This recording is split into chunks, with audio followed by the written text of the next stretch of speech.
কাশেম। কে? আমি তোমার মালা কাশেম। আমার মালা মানে তুমি কি বলতে চাচ্ছ মালাল?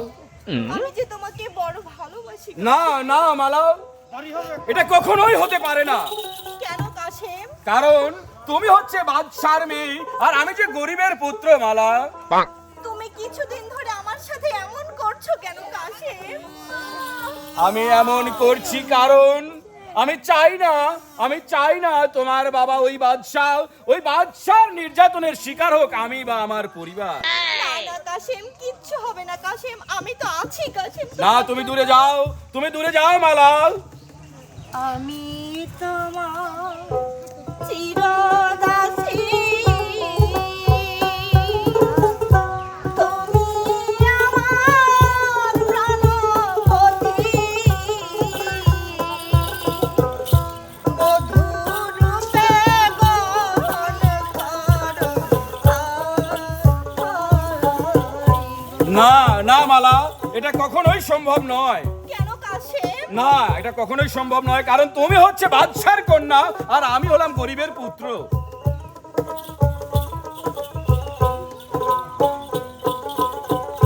যার লাইগা যা পরাণ কান্দে, কান্দে রে দুই আখি, সে কি ঘরে রইতে পারে, ঘুরে না দেখে আইব, ঘুরে না দেখে। বলো, তুমি কি আমাকে সত্যিই ভালোবাসো? এ কি বলছো তুমি? তোমার এখনো বিশ্বাস হয় না যে আমি তোমাকে ভালোবাসি? না না রাজকুমার, বিশ্বাস তো করি। তাহলে তুমি আমাকে হাত ছেড়ে কখনো তো কথা দিয়ে বলো না। অবশ্যই দেব। এই নদী নালা গাছপালা পাহাড় পর্বত চন্দ্র সূর্য সবই সাক্ষী যে আমি তোমাকে মন থেকে ভালোবাসি। যদি ভালোবেসেই থাকো আমাকে হাত ছেড়ে কথা দাও না। দিলাম। সত্যিই ভালোবাসো তুমি আমাকে, আমিও তোমাকে অনেক ভালোবাসি।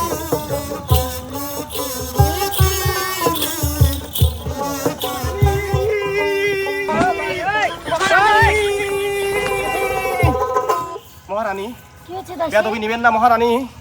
আমি এই মাত্রই দেখে আসলাম কি হয়েছে দাসী? আর হাজবেন্ড মানে আমাদের মহারাজ অন্য একটা মেয়েছি। আমি কিভাবে বলবো এসব কথা? আমি এর থেকে দেখে এসেছি, নিজের চোখকে বিশ্বাস তুমি করতে কি বলছো এসব? তুমি ভালো করে বলো তো। ভালো করে কি বলবো, লজ্জার কথা। আমি আসলে গালের মধ্যে গামছা দিয়ে বলছি, আপনি বুঝে না। অন্য একটা ছেলে মেয়ের সাথে হাত ধরে কি লটর না না, এ হতে পারে না। আমি চোখ ছুঁয়ে বলছি মহারানী, আমি ছুঁয়ে বলছি তুমি সত্যি চুপ কথা, করে থাকো। সত্যি কথা, সত্যি কথা, সত্যি কথা। আপনি বিশ্বাস করেন? ছি ছি ছি, কেন এটা হলো?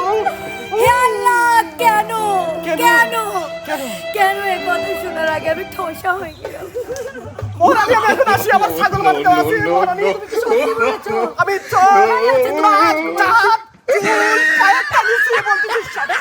সব সত্যি, সব সত্যি। মহারানী, কিছু মনে বেদবি না নিলে, ছাগল মাঠে আছে, রোদ পড়ছে অনেক, আমি যাই মহারানী। মহারানী গেলাম। কি আমার কি হলো? দাসী কি তাহলে সত্যি কথা বললো? আমি এখন কি করব? আজকে মহারাজ বাসায় আসুক, তারপর আমি তার কাছে কি হয়েছে বৌমা? তোমাকে যে খুব চিন্তিত মনে হচ্ছে। বাজার আপনাকে আমি কি বলবো? আমি কেন বৌমা? লজ্জায় বলতে পারবো না।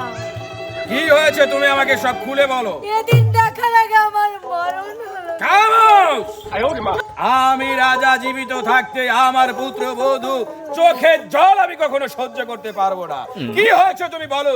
কার এত বড় সাহস তোমার চোখের জল বের করেছে? আমি তাকে খুঁজেই খণ্ডিত করে ফেলবো। আব্বা হুজুর, বলো বলো।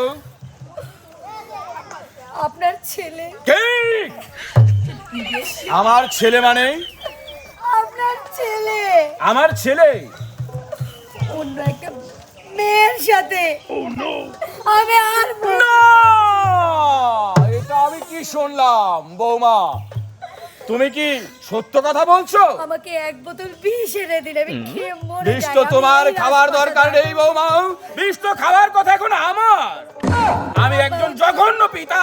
কি এমন সন্তান জন্ম দিয়েছি যে ঘরে এত সুন্দরী রমণী একটা বউ থাকতে সে অন্য মেয়ের সঙ্গে না না না। আপনার ছেলে তো আমাকে ভালোবেসে বিয়ে করেছিল, কেন কেন আমার সাথে এত বড় বিশ্বাসঘাতকতা করলো? আমি এটা কখনোই বরদাস্ত করব না বৌমা। তুমি শান্ত হও, আমি অবশ্যই এর ন্যায় বিচার করব। আমি এইটাই দেখতে। আপা হুজুর, আপনার ছেলে মনের রাজকুমার, এটা তোমার সাথে কে? কে ওই মেয়েটা? অপরাধ মার্জনা করবেন আব্বাজান। আসলে আমি এই মেয়েটাকে অনেক দিন ধরেই ভালোবাসি। এই কথাটা বলার আগে তোমার দেহের ভিতরে বুকটাকে একেবারে কেঁপে উঠলো না যে তুমি তোমার পিতার সাথে কথা বলছো, এই রাজ্যের রাজার সঙ্গে কথা বলছো। একটা বারো কি ভেবে দেখেছো তোমার ঘরে একটা স্ত্রী আছে? বলো, উত্তর দাও। আব্বা হুজুর, আমি আপনাকে একটা শুভ খবর বলতে চেয়েছিলাম আপনার ছেলের জন্য। আমি আর কিছুই বলতে চাই না। তুমি কি জানো ইচ্ছা করলে তোমাকে এখন আমি বন্দি করতে পারি? তোমার এই তো গর্দান। আব্বা হুজুর, আপনি আমাকে বিধবা করবেন না আব্বা হুজুর। আপনাকে একটা কথা বলি। দাঁড়াও আব্বা হুজুর, আবার আপনি আমার অপরাধ মার্জনা করবেন? আমি আজকে একটা কথাও বলবো না। আপনার রাজ্যেও আমার থাকার কোনো ইচ্ছা নেই আব্বা হুজুর। আপনি যখন ন্যায় বিচারক, পারলে আমাকে মৃত্যুদণ্ডের মঞ্চে নিয়ে ফাঁসিতে ঝুলান, আর তা না হলে আমাকে মুক্তি দেন। আমি এখনই এই মেয়েকে নিয়ে আপনার চোখের সামনে থেকে। রাজার রাজ্যে থেকে দেখেছিস কত শান্তি, কত আনন্দ। বাইরের দুনিয়াটা একটু ঘুরে দেখ বাছাধন, তখন বুঝতে পারবি পৃথিবীটা অত সহজ নয়। আমি তোমার চিরদাসী, মনে প্রাণে ভালোবাসি, স্বামী রূপে বরণ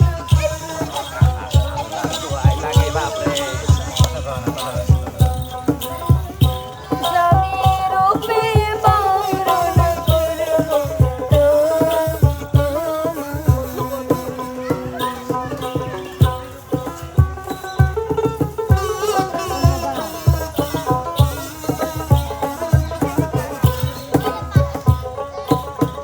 আপনি কিছু বলবেন না মহারাজ? তুমি এই জিনিসটা আমার সাথে করতে পারলে আমি আর এক মুহূর্ত এখানে থাকবো না। থাকো, আমি চলে না, আয় আন্টি আয় আমার বুকে আয়। যেও না গো তুমি, আমি আজকে দোষী, রাজার রাজ্যে অপরাধী। আজকে তোমার জন্য, আজকে তোমার জন্য আমাকে ছেড়ে চলে গেল রূপবান।